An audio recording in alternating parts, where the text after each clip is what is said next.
এই এত সুন্দর ফ্রিজটা বিক্রয় হবে সৌদি আরবের সাজিরে।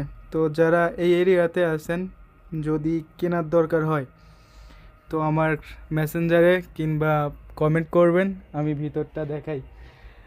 ভিতরে অনেক সুন্দর জায়গা আছে, আর 1 ঘন্টার মধ্যে বরফ হয়ে যায় আর কি, তেমন কিছু নাই। আর ফ্রিজটা বিক্রি হচ্ছে কয়েকটা কারণে, কারণ খাওয়ার টাকা নাই এর জন্য। তার জন্য ফ্রিজে আর কি থাকবে বলেন। তো এই দেখেন ফ্রিজের ভিতর, এটা হচ্ছে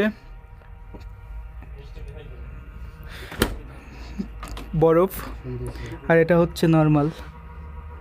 এই দেখেন অনেক জায়গা ফ্রিজের মধ্যে। তো দামটা আমি বলি, তো 500 রিয়ালের কথা বলছে যারা বিক্রি করবে বরফেরা। তো হয়তো যার কেনার উৎস সত্যি, তারা হয়তো একটু দাম দর করতে পারবেন। দেখেন ফ্রিজটা